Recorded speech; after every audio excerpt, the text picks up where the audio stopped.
walking out of the ring after the last fight that I had, and my last fight that I had, I believe it was with Jerry Coetzee, the heavyweight champ. I had knocked him out, and after that I started to walk out of the ring, and I was like, now where do we go from here?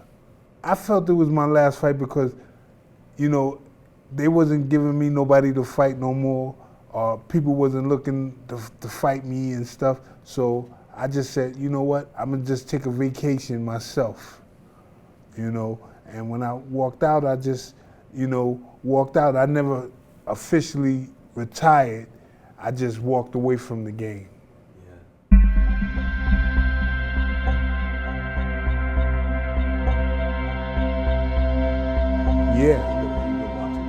Yeah, I would have, you know, I would have did a lot of things differently. I mean, at the time, I was young, I was coming up in the game, you know, it was a lot of, I assumed there was a lot of, you know, money, but me, when I fought, I made $500,000 here, or $500,000 there, which they said it was a lot, but it was a lot of money. But after taxes and everything, it was comfortable money.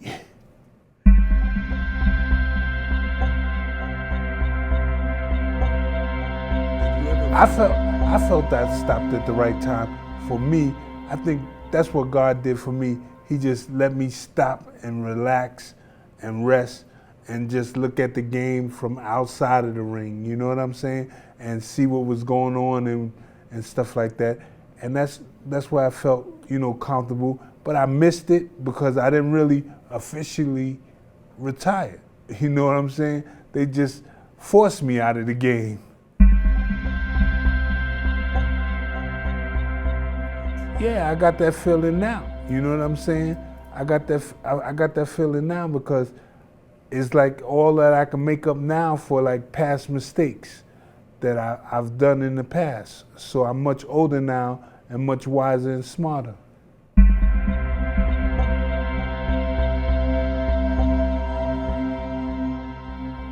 What do I, after my boxing career? You know, today, what do you treasure most in life? I treasure me and the fans and the people I have met in this game and the things I have done in the game, and you know, that's what I walk away with.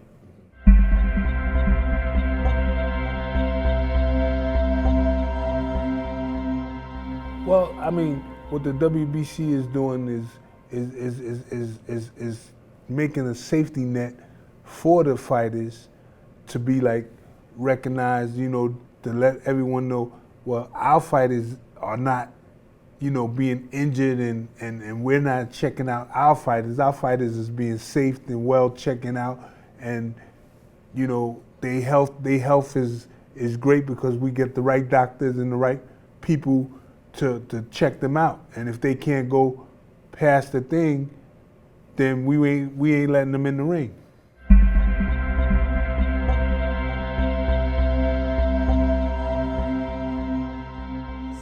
Well, you know something? If you gotta cheat and put that stuff in your body, you don't deserve to be in the game. You know what I'm saying?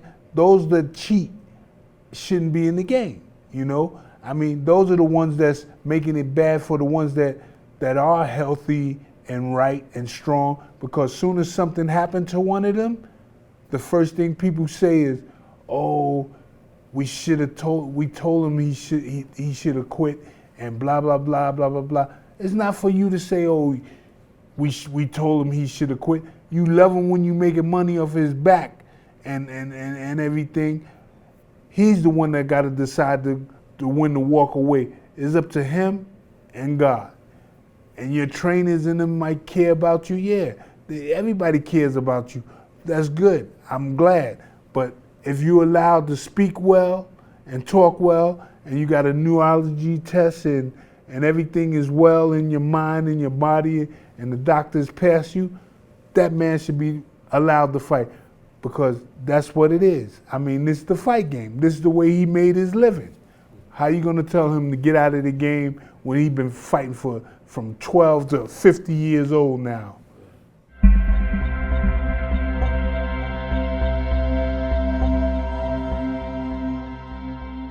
Let me tell you, all these punches hurt. When you fighting in the ring, you're gonna get hurt.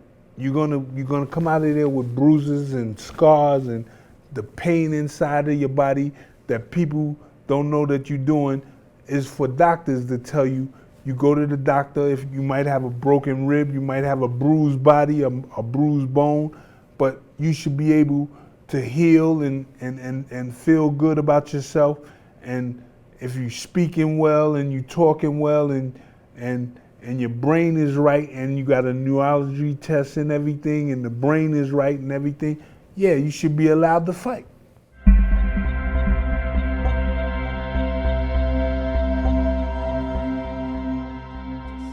Well, you know something? The headgear is supposed to be safety on your head. When you're in the gym boxing with headgear, some fighters box in the gym without a headgear. That's them. They ruin their mind and punch. The headgear is supposed to absorb most of the punches that you get in the gym. So that familiar thing there should help. You know, it helps. It's supposed to help to protect you getting all these headshots. You know what I'm saying? That's what a headgear is for. Okay, some guys want to be macho and don't fight with a headgear, but then they don't know they just only causing injury and bruises to themselves. So that dummy want to be dumb enough to fight without a headgear in the gym and spar without a headgear. That's him. You know what I'm saying? But he's the one that's gonna have all the neurology problems and everything because he don't got a headgear on. Yeah. So.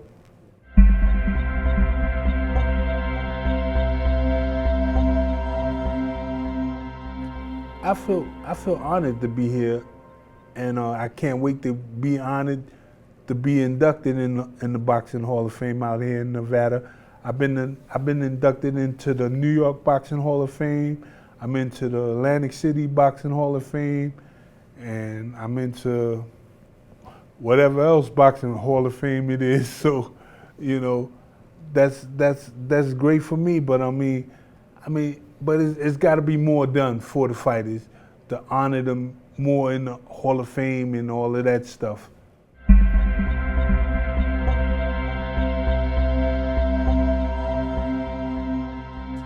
I think the WBC is doing a fine job with everything.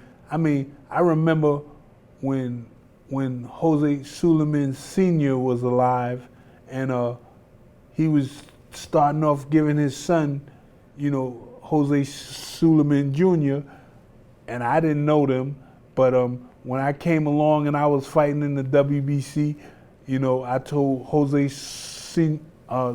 Suleiman Jr., I said, hey, how about making a pension for fighters, you know what I'm saying? He took an idea and he run with it, he do it, and he's doing it, you know what I'm saying? He helps fighters, he look out for fighters, he stands by the fighters, you know what I'm saying? And, you know, he tries to create new ideas and listen. He listened to me and things is going well. He makes sure that the fighters try not to get injured and stuff. So, I mean, I gave him an idea, he ran with it. I gave him this idea 10 years ago and he stuck to it.